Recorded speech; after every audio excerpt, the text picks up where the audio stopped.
हाय बच्चों, मैं धीरज कुमार साहू, भौतिक ज्ञान प्रवक्ता। बच्चों, कक्षा 11 के इस यूनिट काल ऊर्जा एवं सामर्थ्य या शक्ति में हमने इससे पहले वाले भाग में परिवर्ती बल द्वारा किया गया काल जाना था और इसके सबसे पहले भाग में हमने काल के बारे में जाना था। आइए अब चलते हैं, हम शक्ति के बारे में जानते हैं। शक्ति क्या होती है, पावर के बारे में जानते हैं। शक्ति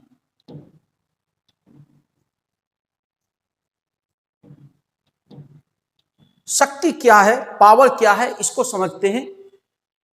किसी वस्तु द्वारा काल करने की समय दर को शक्ति कहते हैं। काल करने की समय दर को क्या कहते हैं? शक्ति कहते हैं। शक्ति के बारे में क्या बताया? काल करने की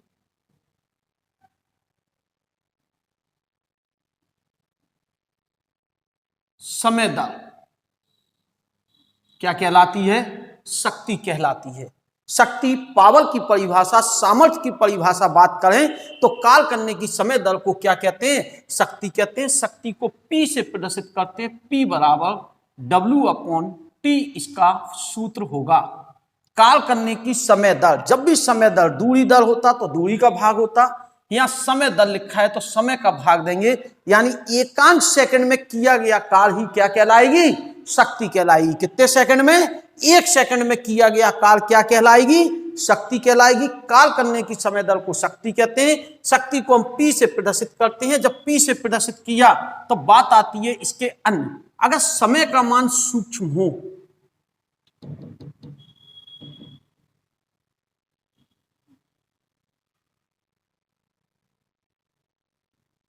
तो तात्क्षणिक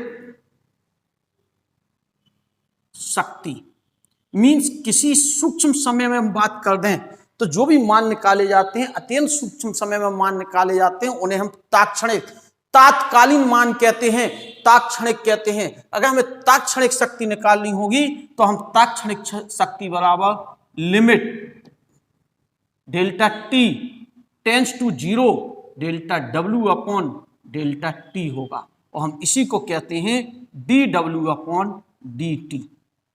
काल करने की समय दर को क्या कहते हैं? शक्ति कहते हैं। यदि समय का मान अत्यंत सूक्ष्म हो तो इस समय जो शक्ति होगी उसे तत्कालीन, तात्क्षणिक, इंस्टेंटेनियस शक्ति, पावर, इंस्टेंटेनियस पावर कहेंगे। क्या कहा? फिर से रिपीट करने, कोई वस्तु द्वारा काल करने की समय दर को शक्ति कहते हैं। माना कि किसी वस्तु ने T सेकंड में W काल किया तो उसकी शक्ति P बराबर W/T होगी। P बराबर W/T होगी। समय का मान अत्यंत सूक्ष्म हो तो तात्क्षणिक शक्ति P बराबर limit delta T tends to 0 delta W/Δt होगा। P बराबर dW/dt। काल करने की समय दर को हमने क्या कहा? शक्ति कहा। शक्ति को हमने P से प्रदर्शित किया, P बराबर W/T। जरा हम आगे को बढ़े।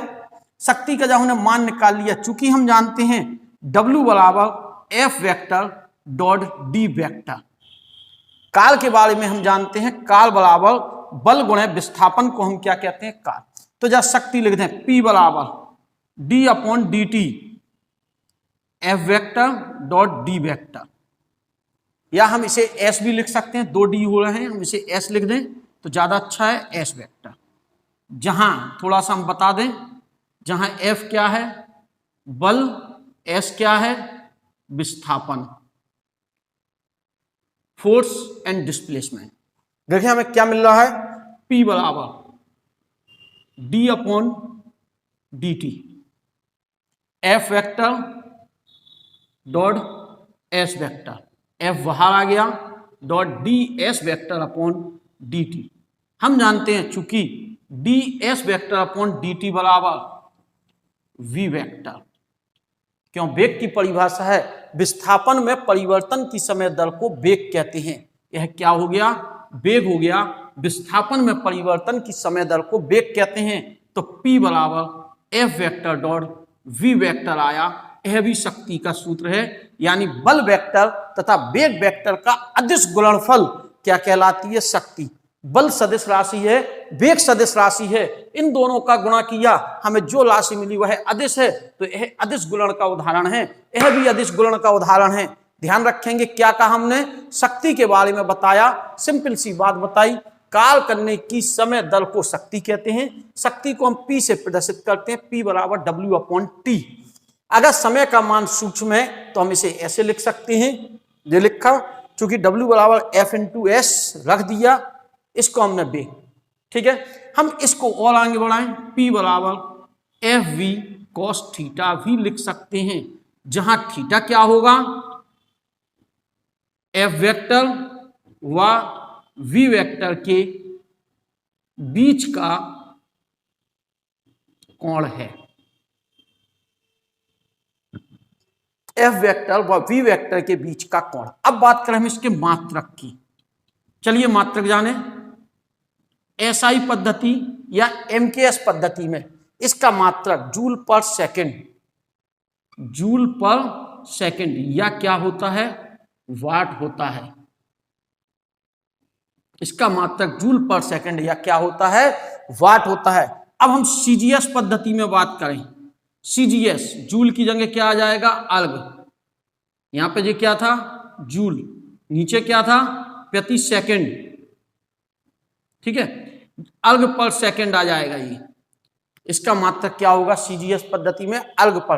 अन्य पद्धतियों में इसके व्यवहारिक और भी मात्रक हैं, जैसे लिखा होगा किलोवाट।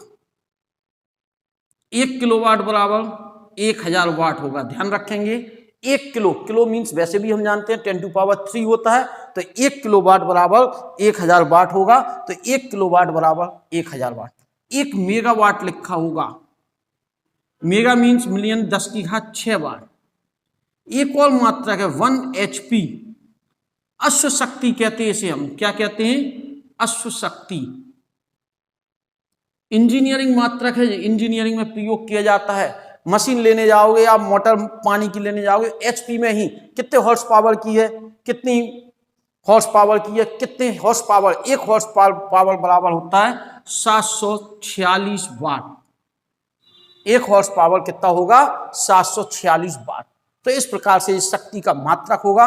जब हमने मात्रक निकाल दी तो बात आता है इसका विमीय सूत्र। चलिए विमीय सूत्र भी निकालते हैं, विमीय सूत्र।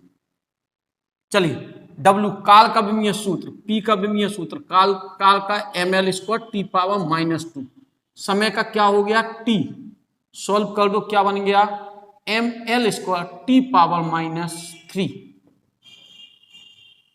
ml² T⁻⁻3 कैसी राशि है, यह एक अदिश राशि है। राशि कैसी है, अदिश राशि है। देख रहे हो, अदिश गुणन बोला था हमने, 2 वेक्टरों का गुणा करने पर यदि प्राप्त राशि अदिश राशि होती है तो इस गुणन को अदिश गुणन कहते हैं। तो यह अदिश गुणन है। तो इस प्रकार से का शक्ति के बारे में जाना, एक बार फिर हल्के से रिपीट कर देते हैं। काल करने की समय दल को शक्ति कहते हैं। शक्ति को हम किससे, P से प्रदर्शित करते हैं, P बराबर F वेक्टर, FP बराबर W/T।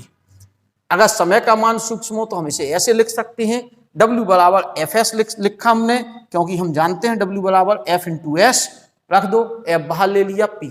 अगर हमसे कोई कहता वेक्टर रूप में हमने इसे लिखा शक्ति को P बराबर F वेक्टर डॉट, अगर हमें बल वेग के मान अगर हमें वेक्टर रूप में दिए जाते तो हम कैसे इसको रिप्रेजेंट करते, इसे भी समझ लें।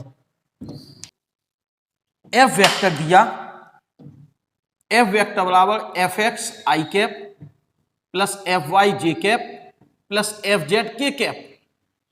V वेक्टर बराबर दिया Bx i cap plus By j cap plus Bz k cap. हमसे कहता शक्ति निकालो, तो P बराबर F वेक्टर डॉट क्या लिखते हैं हम, B वेक्टर।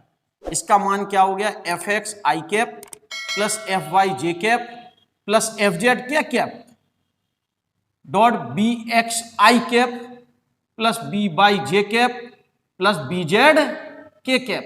डॉट गुणन है तो Fx into Vx, Fy into Vy plus Fz into Vz। तो इस प्रकार से हमें शक्ति का मान पता चल जाता। हम जो भी सवाल दिया जाता इस तरीके से हम उसे सॉल्व। क्लियर, शक्ति के बारे में जान गए।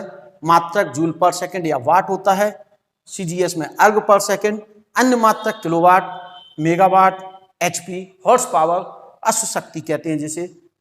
मात्रक विमा सूत्र सब आपके सामने क्लियर है। आगे बढ़े। अब हम इसके बाद जानते हैं संरक्षी बल व असंरक्षी बल क्या है।